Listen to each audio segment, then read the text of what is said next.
Happy mother's day to all lovely mothers. कितना अच्छा लगता है ना जब आपके कंट्रीब्यूशन को, आपकी एग्जिस्टेंस को, आपके एफर्ट्स को एक्नॉलेज किया जाता है, बहुत प्राउड फील होता है। But I tell you a secret, कहीं सीक्रेटली हम मदर्स को ये भी लगता है, ये डाउट होता है कि am I really doing that much, am I really enough. Many of us, many of the mothers feel that little guilt and shame also, that I'm not doing enough for my child. When you actually reflect upon those words that are said on Mother's Day, the kind of descriptions come कि mummy तो ममता की मूरत है या त्याग की मूरत है, और आपको लगता है कि मुझे अपने बच्चे के लिए और ज़्यादा करना चाहिए, तो कहीं ना कहीं वो एक छोटी सी शेम की फीलिंग या एक गिल्ट का फीलिंग, एक गिल्ट कॉन्शियसनेस आ जाती है। And I tell you that guilt and shame are two very low vibration frequencies, and wherein shame is a 20 hertz frequency, guilt ranges between 30 to 60। आपको शायद ये नहीं पता कि अभी तक जो हमने सिखाया गया है ना कि guilt is like it helps you overcome your karmas and all, ऐसा कुछ नहीं है। So guilt actually leads a person into deep low energy, and at the same time it makes a person self-sabotage. You begin feeling I am not enough, I'm not worthy, I'm not worthy of any privilege, I'm not worthy of respect, I'm not worthy of my me time.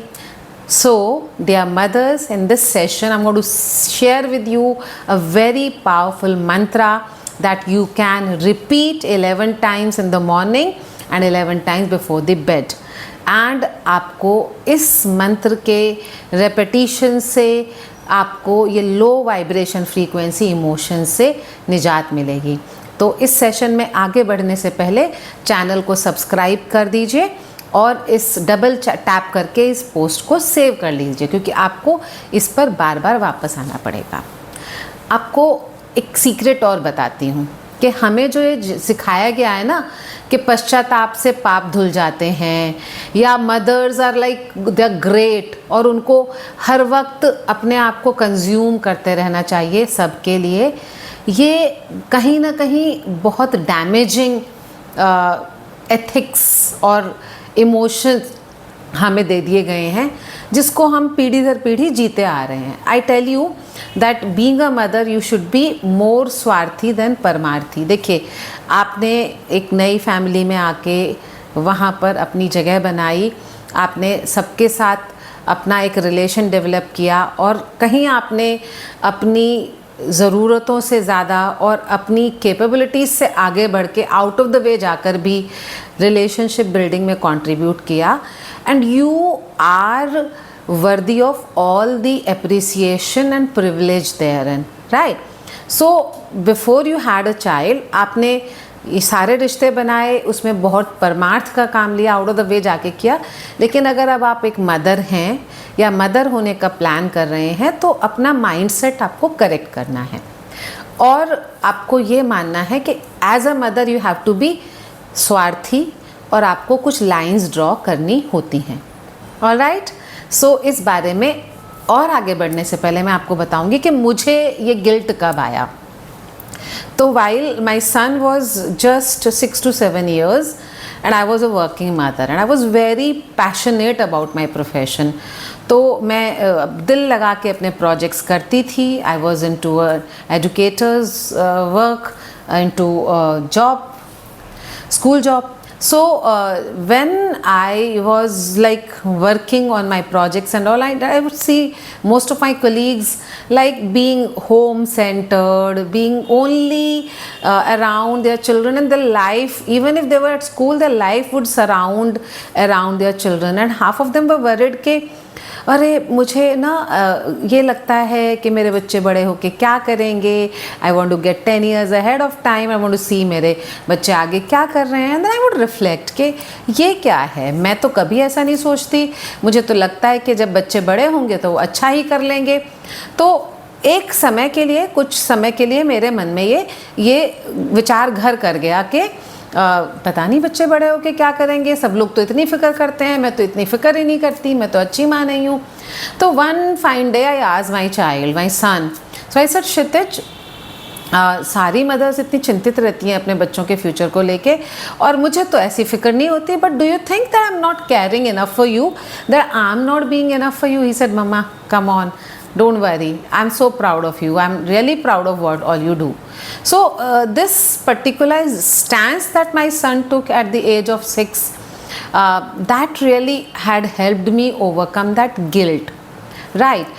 But सबसे ज़रूरी बात आपको ये समझने की है कि अगर आप एज अ मदर ये फील करती हैं कि आप अपने बच्चे के लिए इनफ नहीं कर रही हैं, या फैमिली के लिए इनफ नहीं कर रही हैं, या आपको दूसरों से बताया जा रहा है कि आप इनफ नहीं हैं, आप में दिमाग नहीं है, या आप ये भी काम ठीक से नहीं करती हैं, या आप घर का ध्यान नहीं रखती हैं, आप बच्चों का ध्यान नहीं रखती हैं, और कहीं ना कहीं ये आपके मन में घर कर गया है, आपको ये शेम और गिल्ट आ गया है, तो इसको आप अपने सिस्टम से जल्दी रिलीज़ करें, क्योंकि ये गिल्ट की ऊर्जा, ये शेम की ऊर्जा आपके इंटरनल सिस्टम को, आपकी एनर्जी लेवल को, आपके नर्वस सिस्टम को, आपकी पर्सनैलिटी को, आपकी आइडेंटिटी को, आपके कॉन्फिडेंस को ही ख़त्म नहीं कर रही है, या आपके घर में जो ऊर्जा है, आपके बच्चे के साथ जो आपका रिलेशन है, आपके दूसरे फैमिली मेम्बर्स के साथ आपका रिलेशन है, उसको भी इफ़ेक्ट कर रही है। You are actually not able to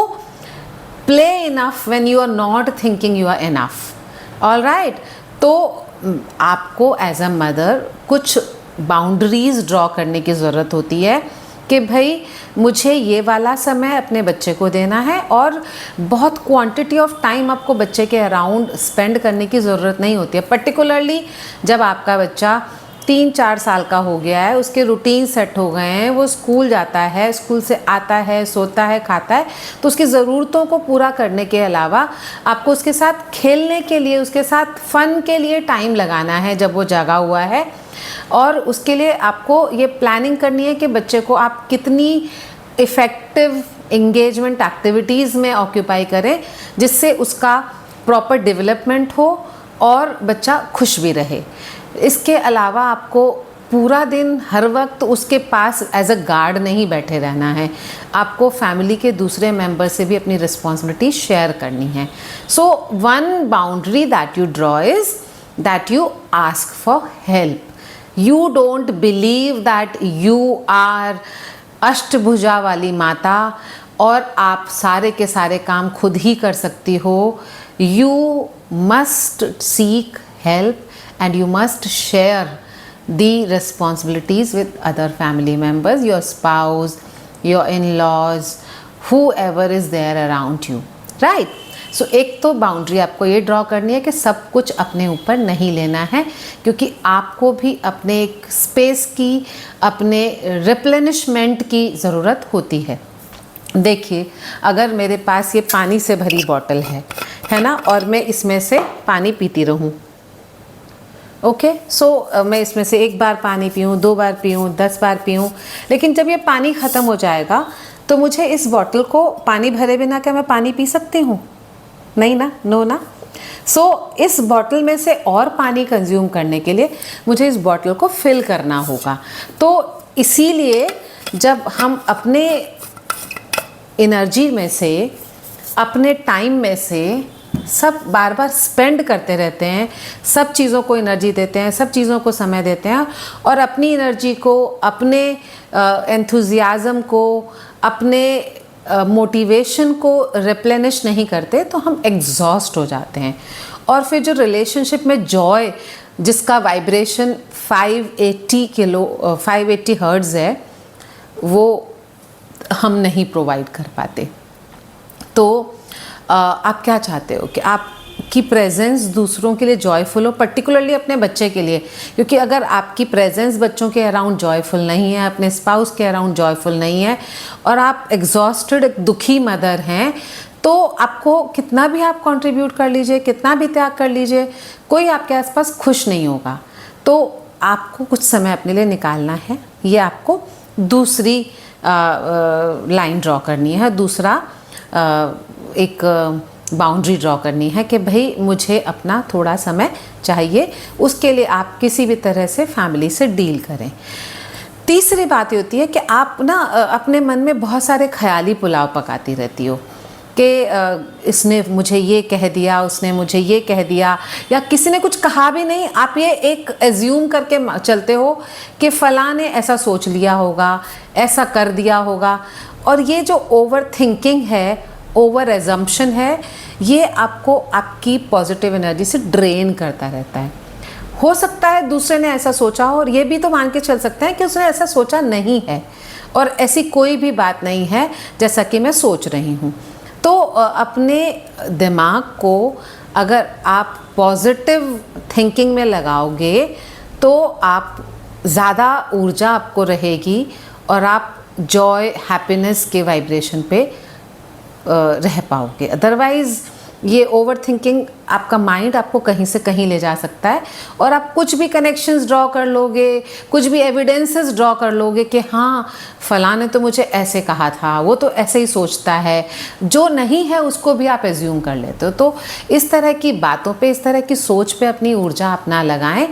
अच्छा, तो अब ये तीसरी बात हो गई कि अपनी ऊर्जा को आप दूसरों के बारे में इतना ना खर्च करें, अपनी बच्चे के साथ अपनी प्लानिंग, बच्चे के लिए आपको क्या करना है, अपने लिए क्या करना है, अपने काम कैसे निपटाने हैं, स्वयं को टाइम कैसे देना है, और अगर फिर भी कुछ टाइम बचा है तो कुछ ऐसे लोगों से बात करें जो आपकी ऊर्जा को उठाएं, ना कि ऊर्जा को गिराएं।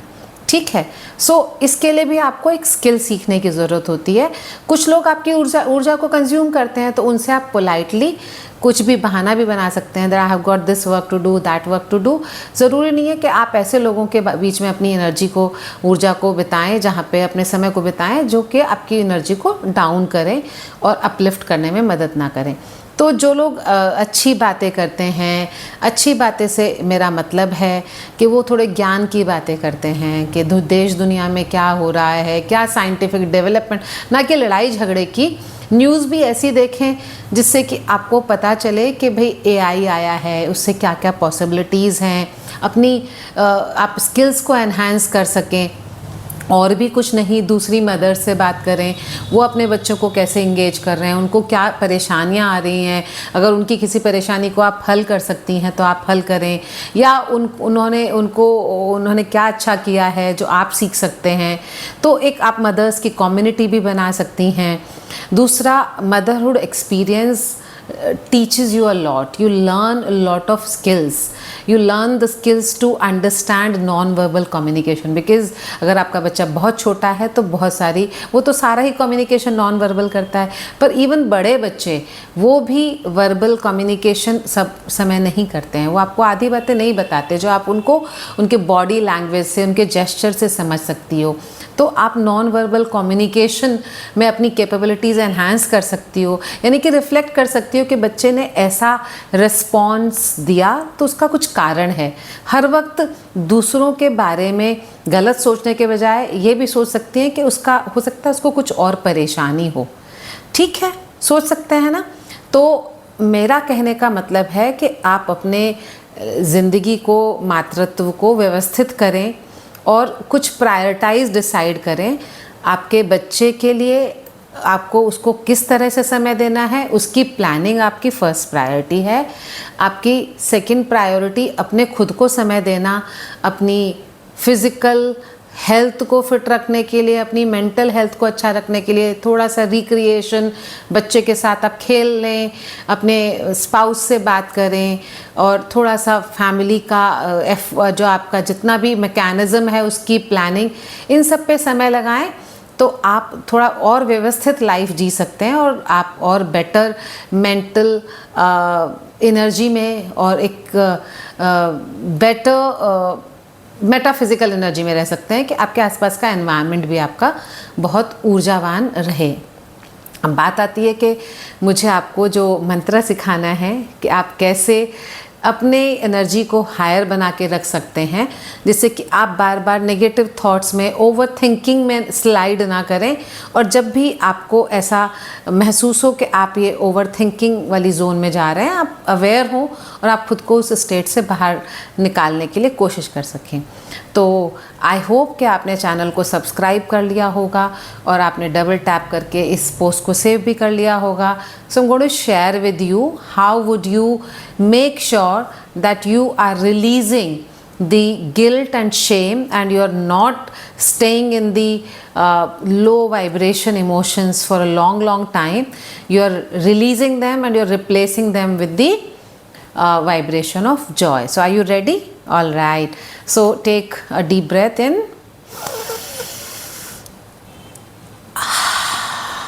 और मुंह से बाहर निकालें। इस तरह से आप 3 सांसें लें।